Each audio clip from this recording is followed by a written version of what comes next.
नमस्कार. कान्हेरी लेणीमध्ये जाण्यासाठी आपल्याला बोरिवली नॅशनल पार्क येथे जावं लागते.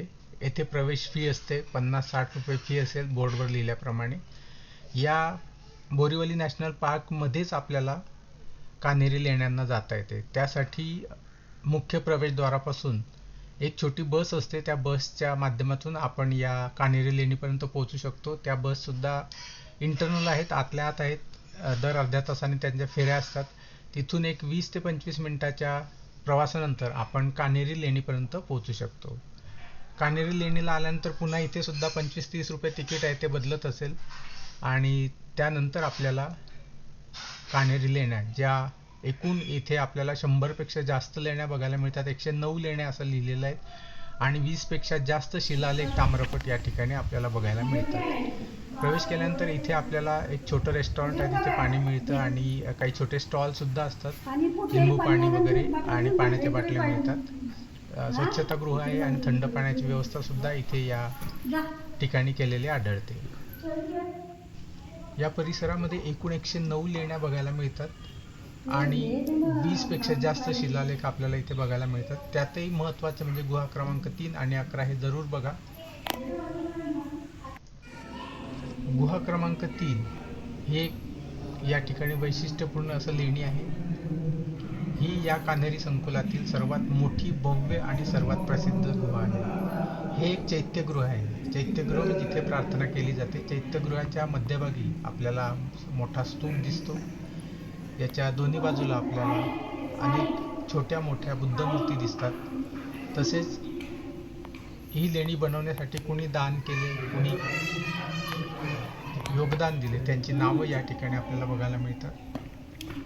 इथे जे शिलालेख आहेत ते ब्राह्मी लिपीत प्राकृत भाषेमध्ये आहे, अशी माहिती इंटरनेटवर मिळते.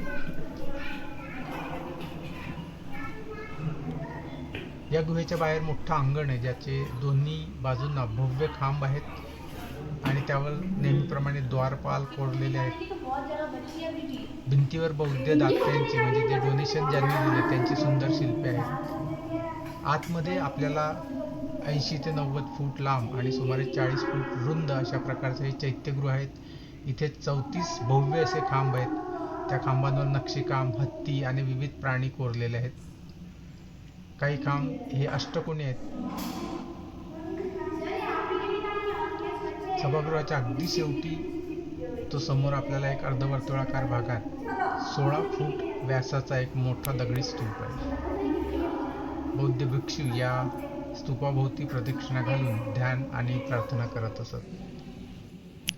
इथे आपल्याला नैसर्गिक प्रकाश व्यवस्था केलेली दिसून येते. गुहेचा मुख्य दरवाजा हा एक मोठा अर्धवर्तुळाकार स्वरूपात आहे. त्यावर एक मोठी खिडकी आहे, जिथून थेट सूर्यप्रकाश हा स्तूपावर पडेल अशा पद्धतीची रचना आहे.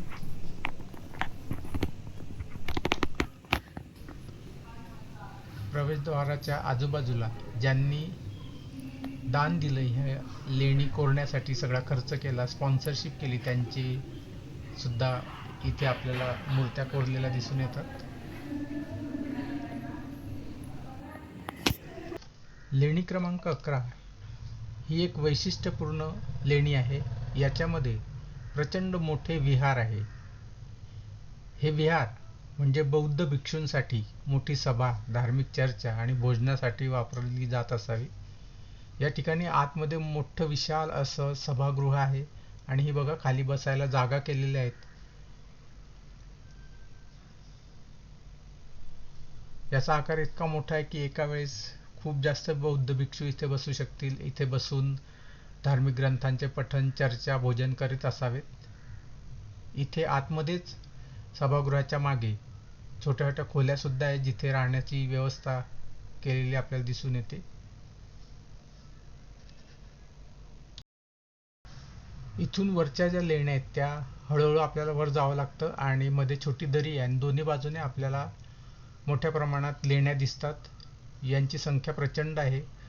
वर गेल्यानंतर आपल्याला शोधत शोधत यावं लागतं. मुख्यतः लेणी क्रमांक 11 पर्यंतच मोठ्या रचना आहेत, त्यानंतर पुढे रचना कमी कमी होत जातात आणि या पूर्ण डोंगरावर या लेण्या आपल्याला कोरलेल्या दिसतात. तिथून आपण संजय गांधी राष्ट्रीय उद्यानातून इथपर्यंत बसने येतो. असं टप्प्याटप्प्याने वर जात जात आपल्याला या लेण्या बघाव्या लागतात. फक्त एका नालाकृती भागात नाही तर त्याच्या वर टप्प्यावर डोंगरावर जाऊन सुद्धा आपल्याला या लेण्या बघाव्या लागतात. वरपर्यंत गेल्यानंतर डोंगराच्या पलीकडे सुद्धा लेण्या आहेत. इतका प्रचंड विस्तार या लेण्यांचा. 109 लेण्या सापडलेल्या अधोरेखित आहेत आणि तिथे गाईड म्हटले की अजूनही लेण्या असतील अशी शक्यता आहे, म्हणून त्याचा सुद्धा शोध आणि संशोधन चालू आहे. असा एक खूप मोठ्या लेणींचा समूह असलेलं हे कान्हेरी लेणींचं सौंदर्य आपण निश्चितचपणे भेट देऊन एकदा बघायला पाहिजे.